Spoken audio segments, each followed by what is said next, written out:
Hello दोस्तों। चलिए दोस्तों, आज हम मार्जिन रिलीफ के बारे में बात करते हैं। इनकम टैक्स एक्ट 1961 और जो इनकम टैक्स हमारा जो प्रपोज किया जा रहा है, जो बिल अभी पार्लियामेंट में प्रेजेंट हो चुका है, उसमें भी ये मार्जिन रिलीफ का कॉन्सेप्ट डाला गया है। तो आखिर दोस्तों होता क्या है मार्जिन रिलीफ?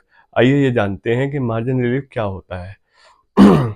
देखिए, मार्जिन रिलीफ को समझने के लिए पहले तो हमें दो तीन चीजें समझनी होगी कि सेक्शन 87A क्या होता है, इनकम टैक्स का स्लैब क्या है, और 12 लाख का नहीं है, 12 लाख पे कोई टैक्स नहीं है तो वो क्या है। दोस्तों, सबसे पहले हम बात करते हैं कि इनकम टैक्स का स्लैब जो 1 अप्रैल 2025 के लिए जो आया है वो उस पर बात कर लेते हैं। जो हम उन्होंने प्रेजेंट किया है, 0 से 4 लाख तक का कोई टैक्स नहीं है, 4 से 8 पे 5% जाएगा आपका टैक्स रेट। और आपका अगर 8 से 12 के बीच में अगर आपकी इनकम हो रही है तो आपका टैक्स रेट जाता है 10। और इसी तरीके से आगे बढ़ते बढ़ते बढ़ते बढ़ते ये 4 के बीच में ये 24 लाख तक अगर आपकी इनकम चली जाती है तो 30% हो जाता है। और अब देखें तो निर्मला सीतारमण जी ने जो हमारा टैक्स की जो रिबेट दी है वो 4 लाख तक की इनकम पे दी है। मीन्स अगर आप 4 लाख तक अर्न कर रहे हैं तो आपका जीरो टैक्स है। बट आप अगर देखेंगे तो सोशल मीडिया पे आजकल देखा जा रहा है कि 12 लाख तक की इनकम पे हम अगर आप 12 लाख रुपए सैलरी ले रहे हैं तो कोई टैक्स नहीं है, ऐसे बड़ा बहुत सारी सोशल मीडिया पे वायरल हो रहे हैं। तो आखिर ये चीज आप लोगों के क्वेश्चन आया होगा माइंड में कि भाई ये ऐसे है क्या, हमारा टैक्स स्लैब तो 4 लाख तक का है और 12 लाख का क्या है। तो दोस्तों, इसमें ना होता क्या है कि 87A का कॉन्सेप्ट होता है, एक एक हमारा सेक्शन है जिसको बोलते हैं 80, जिसका नाम है 87A। और उस सेक्शन के अंदर हमें क्या कहते हैं, वो रिबेट जो होती है उसको बेसिकली रिबेट है ये। और इस रिबेट की जो लिमिट है ना वो 25,000 से बढ़ा के 60,000 कर दी है। अब ये 60,000 की अगर हम बात करें तो भाई 25 से 60,000 ही क्यों कर दी, और 60,000 कर दी तो 12 लाख की इनकम और 60,000 रुपए तक की रिबेट, इन दोनों का आपस में कनेक्शन क्या है। तो देखो दोस्तों, 0 से 4 लाख आपकी जो अगर टैक्सेबल इनकम है, अभी हम यहाँ पे सिर्फ सैलरी की बात कर रहे हैं और कोई इनकम की बात नहीं कर रहे हैं, क्योंकि ये अलग अलग इनकम के लिए अलग अलग ये चीज एप्लीकेबल होगी। क्योंकि अगर आप 87A, ये सबके लिए ये रिबेट मिलती भी नहीं है, सब तरीके की इनकम पे ये रिबेट नहीं है। तो अभी हम सैलरी इनकम के लिए बात कर रहे हैं। तो अगर आप देखो तो आपकी 4 लाख तक कोई टैक्स नहीं है, लेकिन 4 से 8 अगर आपकी क्या कहते हैं इनकम हो जाती है तो उससे 5% है, यानी 4 से 8 के बीच में जो गैप हुआ 4 लाख का हो गया।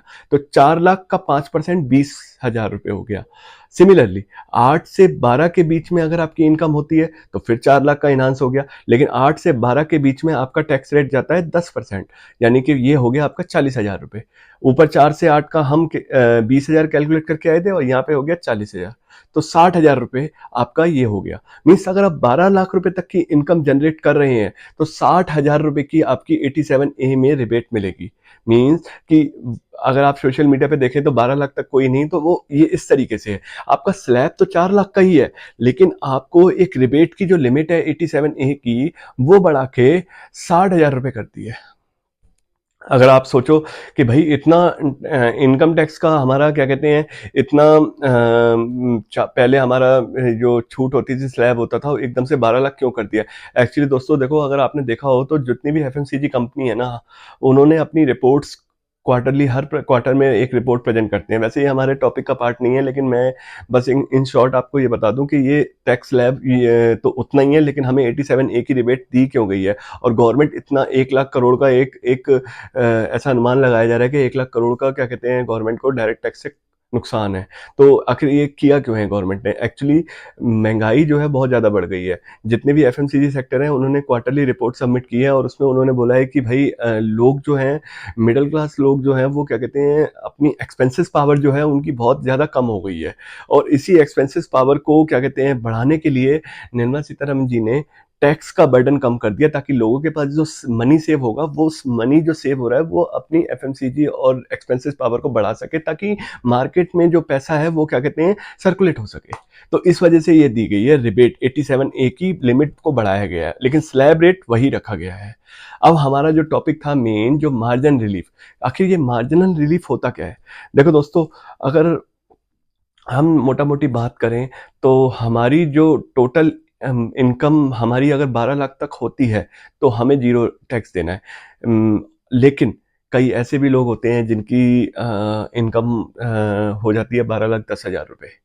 ठीक है। यहाँ पे मैं पहले आपको बता दूं, जो स्टैंडर्ड डिडक्शन है ना 75,000 की सैलरी के केस में, वो सब मैं लेस करके कंसीडर कर रहा हूँ, बात कर रहा हूँ टोटल टैक्सेबल इनकम। तो 75,000 रुपीज ये सब मैं लेस करने के बाद ही बता रहा हूँ ये सारी चीजें आपको।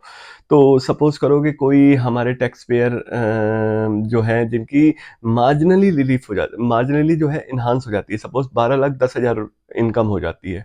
इस केस में देखो 12 लाख तक तो हम 60,000 कैलकुलेट करके आए थे, लेकिन अगर आप 12 से 16 अपने स्लैब को थोड़ा सा आगे और बढ़ाओगे तो 12 से 16 के बीच में आपका 15% है। लेकिन अगर आप 10,000 रुपए का 15% लगाओगे तो ये हो गया 1,500 रुपए, और 1,500 रुपए 60,000 और 1,500 रुपए 61,500 रुपए हो गया। मीन्स कि देखो जो 12 लाख रुपए इनकम जनरेट कर रहे थे उनको तो जीरो टैक्स देना है, क्योंकि 60,000 रुपए की 87A की रिबेट मिल गई थी। लेकिन आप लोगों की 10,000 रुपए की इनकम बढ़ते ही 61,500 रुपए का आपका टैक्स हो रहा है। तो ये एक गवर्नमेंट ने भी इस चीज को देखा कि भाई जो 10,000 रुपए क्या कहते हैं जिनकी इनकम बढ़ी है और वो 61,500 रुपए दे रहे हैं, जो 12 लाख तक जिनकी इनकम है उनको जीरो टैक्स देना है। तो ये जस्टिफाई नहीं है ना, 10,000 रुपए इनकम बढ़ने पे 61,500 देना जस्टिफाई नहीं था। तो इस वजह से गवर्नमेंट ने एक मार्जिन रिलीफ का कॉन्सेप्ट को इंट्रोड्यूस किया। ये मार्जिन रिलीफ का कॉन्सेप्ट अभी नहीं आया, ये काफी पुराना है, पहले सरचार्ज के केस में होता था, लेकिन अब ये रिबेट को बढ़ाने की वजह से इसमें भी इन्होंने 2-3 साल से मार्जिन रिलीफ देना चालू कर दिया है।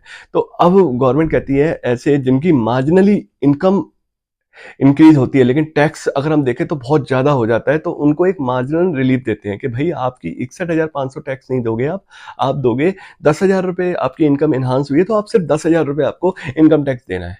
तो ये हमारा बेसिकली मोटा मोटा अगर हम बात करें तो मार्जिन रिलीफ का कॉन्सेप्ट होता है।